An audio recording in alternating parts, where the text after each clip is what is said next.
સપ્તર્ષિ સંકુલમાં દરેક વિદ્યાર્થી મિત્રોનું હાર્દિક સ્વાગત છે। આજે આપણે ભણીશું ધોરણ 11 જેમનો વિષય છે અર્થશાસ્ત્ર, જેમાં ચેપ્ટર નંબર 1 અર્થશાસ્ત્ર વિષય પ્રવેશ, જેનો ભાગ નંબર આજે આપણે અભ્યાસ કરીશું 6, જેમાં પ્રશ્ન છઠ્ઠો, આંકડાકીય માહિતીની આકૃતિ કે આલેખમાં રજૂઆત કઈ રીતના થાય છે તે આપણને સમજાવો।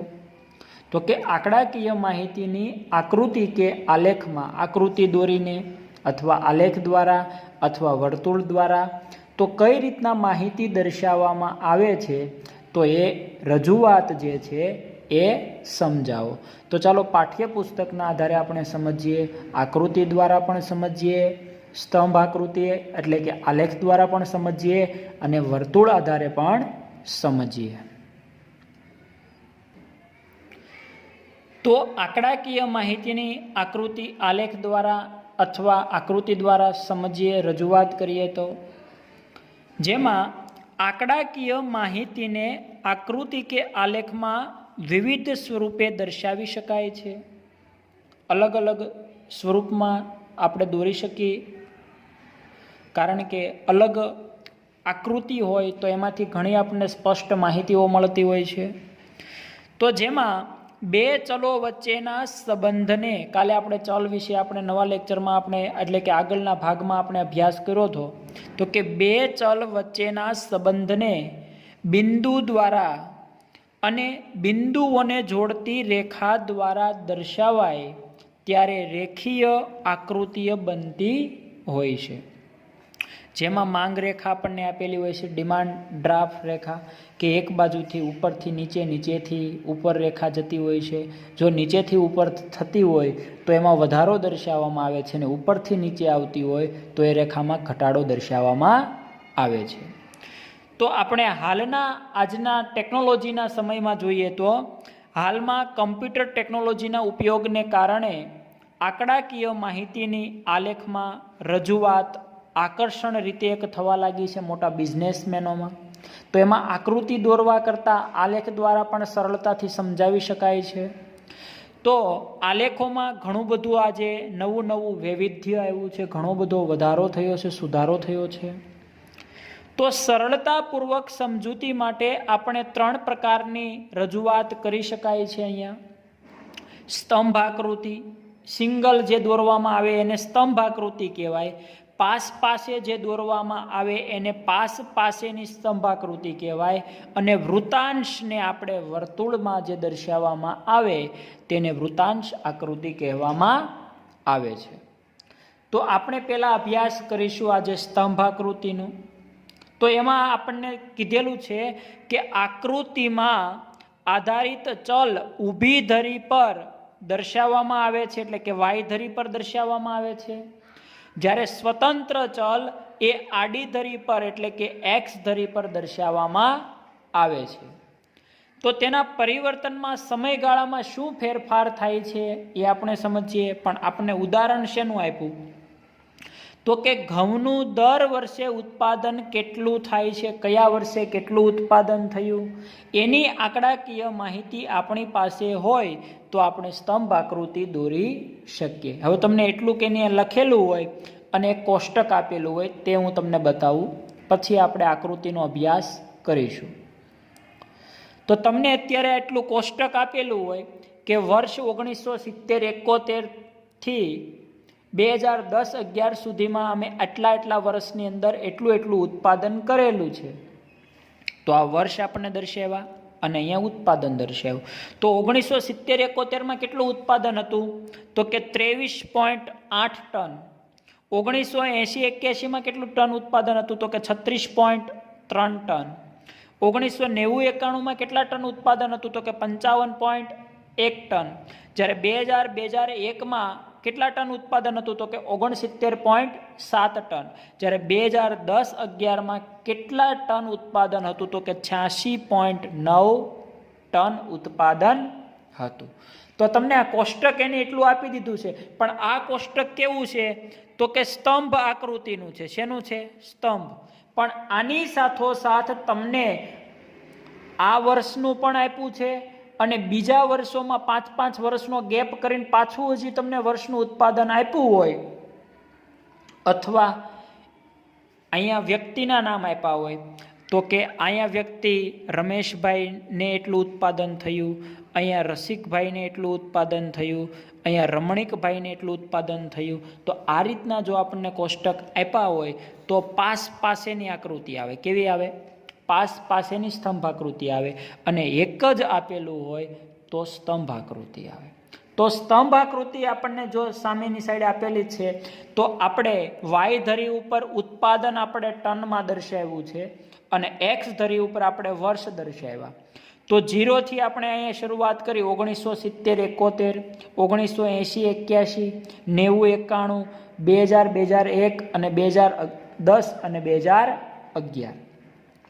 હવે આપણને આપ્યું છે 1970માં કેટલું હતું તો આપણે વાય ધરી ઉપર આપણે 0 થી 10, 10 થી 20, 20 થી 30, 30 થી 40, 40 થી 50, 50 થી 60, 60 થી 70, 70 થી 80, બે ચલ વચ્ચેનો ગેપ એક સરખો રાખવાનો. કા 0 થી 5 રાખી શકાય, 5 થી 10 રાખી શકાય, કા 0 થી 20 રાખી શકાય. પણ આપણને ઉત્પાદન કેવા પ્રમાણમાં આંકડાકીયમાં વધારે આપ્યો છે ગેપ કે ઓછો ગેપ આપ્યો છે, તેના આધારે આપણે વાય ધરી ઉપર બે ચલ વચ્ચેનો આંકડો વ્યવસ્થિત સરખો રાખી શકાય, જેનાથી આપણને અટપટું ન થાય, સમજી શકાય સરળતાથી અને સામેવાળા વ્યક્તિને પણ સમજાવી શકાય. તો આમાં આપણને 0 થી આપ્યું તો કે 0 થી 10, 10 થી 20 એમ ધીમે ધીમે ગેપનો 10-10નો ગેપ રાખીને 100 સુધી આપ્યું છે. તો 1970-71માં કેટલું ટન હતું તો કે 23.8, 1980-81માં 36.3, 1990-91માં 55.1, 2000-2001માં 69.7, જ્યારે 2010-11ની વાત કરીએ તો 86.9 આમ ઉત્પાદન દર્શાવવામાં આવતું હતું. તો આપણને ઉપર દર્શાવવું પડે ફરજિયાત સ્તંભાકૃતિમાં કે એક્સ ને આપણે વર્ષમાં દર્શાવ્યો છે આડીમાં અને વાયને ઊભી રેખામાં આપણે 0.5નું અંતર રાખ્યું અથવા 10 ટનનું અંતર આપણે રાખેલું છે. અને ઉત્પાદનનો જે હિસ્સો છે એને પણ આપણે બ્લેક ડિઝાઇન કરીને પણ દર્શાવી શકીએ છીએ, કેમ કે પેજ એવું હોય તો આપણે દર્શાવવામાં પણ ઘણી બધી સરળતા રહેતી હોય છે. તો આ આપણે જોયો જે આપણે માહિતી, એ માહિતીનું કોષ્ટક છે સ્તંભ આકૃતિનું. આ આપણે સ્તંભ આકૃતિના અભ્યાસ પ્રમાણે અભ્યાસ કર્યો. હવે આપણે આગળ જોઈશું પાસ પાસેની સ્તંભ આકૃતિ. આમાં તમને સરળતાથી ખબર પડી ગઈ છે, સમજાઈ ગયું છે કે આ રીતના જો કોષ્ટક આપવામાં આવે તો સમજી લેવાનું કે આપણને સાદી સ્તંભ આકૃતિ દોરવાની રજૂઆત કરવામાં આવી છે. પણ આની જગ્યાએ અલગ અલગ ટન અલગ અલગ લોકોના નામ સાથે આપવામાં આવ્યું હોય તો પાસ પાસેની આકૃતિ આવી શકે છે. તો હવે જોઈએ બીજી આકૃતિ જે આપણને આપી છે તો એનું નામ છે પાસ પાસેની સ્તંભ આકૃતિ. મેં તમને હમણાં જ કીધું એમ કે જેમાં આપણને રમેશભાઈનું, રમણીકભાઈનું કે રસિકભાઈનું કે જે કાંઈ વ્યક્તિના અલગ અલગ જો ઉત્પાદન ટનમાં આપેલું હોય તો તમે પાસ પાસેની દોરવાની હોય. એવી જ રીતે આપણને પણ આમાં સમજાવ્યું છે કે એક બધાના માટે વર્ષ સરખું આપ્યું છે, પણ તેમાં પુરુષ કેટલા છે, સ્ત્રી કેટલી છે અને બંનેનું ટોટલ થઈને કેટલું થાય છે તેની ટકાવારી અહીંયા નોંધવાની છે. બંનેની ટકાવારી કુલ કેટલી છે કયા વર્ષમાં, તો એ પણ આપણને સમજાવ્યું છે. તો પહેલાં આપણે જોઈએ ઉપર, જ્યારે સ્વતંત્ર ચલ એક અને આધારિત બે ચલ કે તેથી વધારે હોય, જ્યારે સ્વતંત્ર ચલ એટલે કે એકલો ચલ એક અને આધારિત ચલ બે કે તેથી વધારે હોય તો પાસ પાસેની સ્તંભાકૃતિ સારી રીતે માહિતી રજૂ કરી શકે છે. આપણે વધારે તો જરૂર છે નહીં છે સ્ત્રી અને પુરુષ. અહીંયા ખાલી જો પુરુષનું આપેલું હોય તો તમારે સ્તંભ આકૃતિ સાદી જ દોરવાની હોય, પણ તમને અહીંયા પુરુષનું પણ પૂછવામાં આવ્યું, સ્ત્રીનું પણ પૂછવામાં આવ્યું અને કુલ બંનેની ટકાવારી કુલ કેટલી છે એ પણ પૂછવામાં આવી છે. એટલે તમારે કેવી આકૃતિ દોરવાની રહેશે? પાસ પાસેની સ્તંભ આકૃતિ.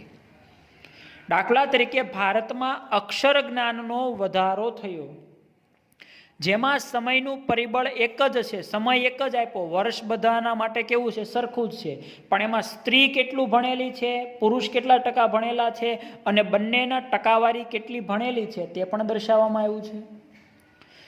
તો બદલાતા ચલમાં સ્ત્રી સાક્ષરતા દર અને પુરુષ સાક્ષરતા દર અને કુલ સાક્ષરતા દર એમ 3 બાબત જો આપવામાં આવે તો પાસ પાસેની સ્તંભાકૃતિ બનતી હોય છે. તો ચાલો આપણે હવે એનું જે કોષ્ટક આપ્યું છે કોષ્ટક પહેલાં અભ્યાસ કરીએ, જોઈએ, સમજીએ. તો કોષ્ટકમાં આપણને કીધું કે વર્ષ 1951, 1961, 1971, 1981, 1991, 2001 અને 2011, જેમાં પુરુષ આપણને આપ્યા, સ્ત્રી આપ્યા અને કુલ આપ્યું. તો કુલ આપણને 21.9 આપ્યા, 36.19 આપ્યા, 41.84 આપ્યા, 81માં 52.20 આપ્યા, 91માં 61.29 આપ્યા, જ્યારે 2001માં 69.14 આપ્યા, જ્યારે 2011માં 79.11 પણ આપણને 31 પણ આપ્યા. તો આ આપણને આંકડાકીય માહિતી, એમાં પુરુષ કેટલા સાક્ષરતા દરમાં છે અને સ્ત્રી કેટલા છે એ પણ આપ્યા. તો એનો પણ આપણે અભ્યાસ કરીએ. તો ચાલો થોડુંક હું મિનિમાઇઝ કરીશ ટૂંકમાં માહિતી, કેમ કે આખું કોષ્ટક અને આકૃતિ એટલે કે પાસ પાસેની સ્તંભ આકૃતિ લેવાની હોવાથી હું થોડુંક મિનિમાઇઝ કરું છું, જેનાથી તમે સરળતાથી સમજી શકાય. એની વાય ધરી આપણને અહીંયા દર્શાવી છે અને આડી ધરી જે છે એ આપણને એક્સ ધરીમાં આપેલી છે. પણ હવે હું ખાલી અહીંયા તમને દેખાય સરળતાથી આખી કોષ્ટક, એટલા માટે હું તમને આકૃતિ જ બતાવીશ. આંકડાકીય માહિતી જે બાજુમાં તમે પુસ્તક લઈને બેસશો તો તમને સરળતાથી સમજાશે.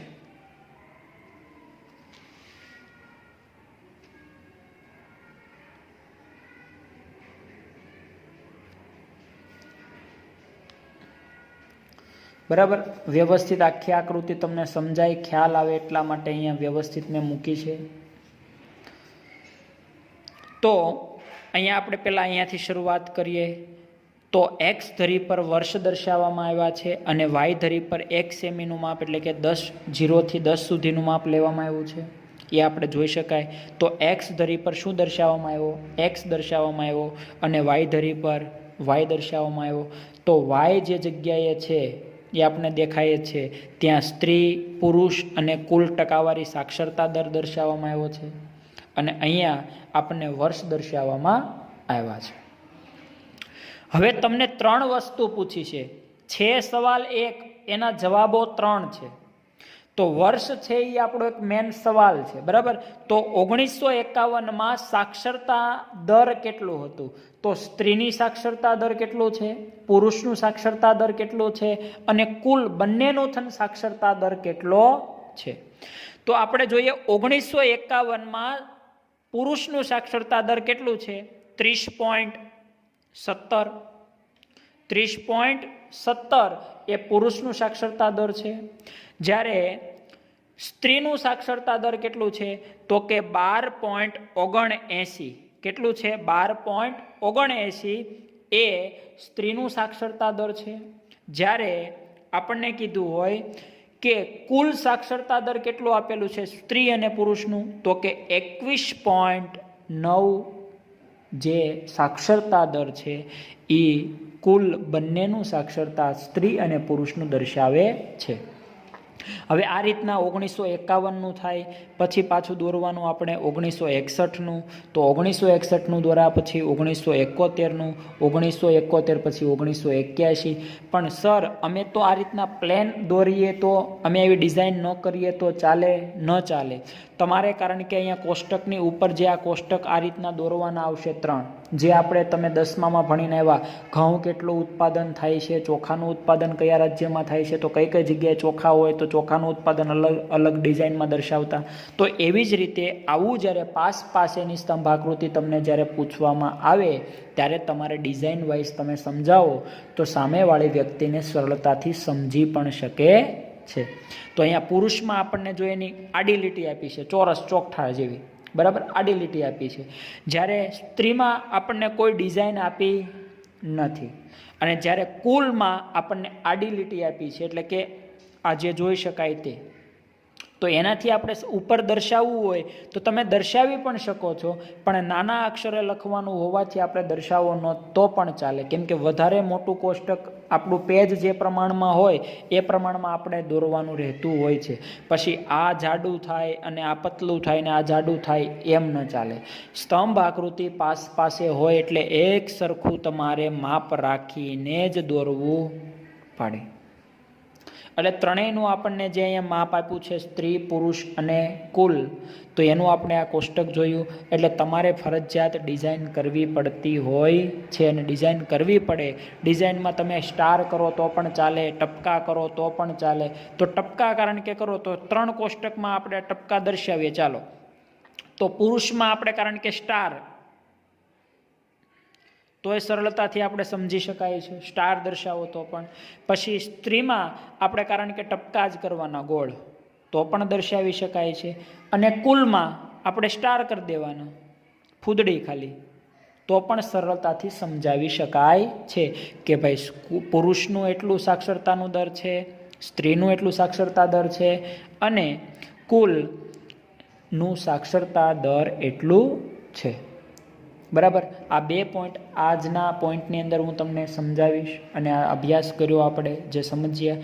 ન સમજાય તો ફરી વખત તમે વ્યવસ્થિત સમજવા માટે પ્રયત્ન કરશો તો વ્યવસ્થિત તમને સમજાશે.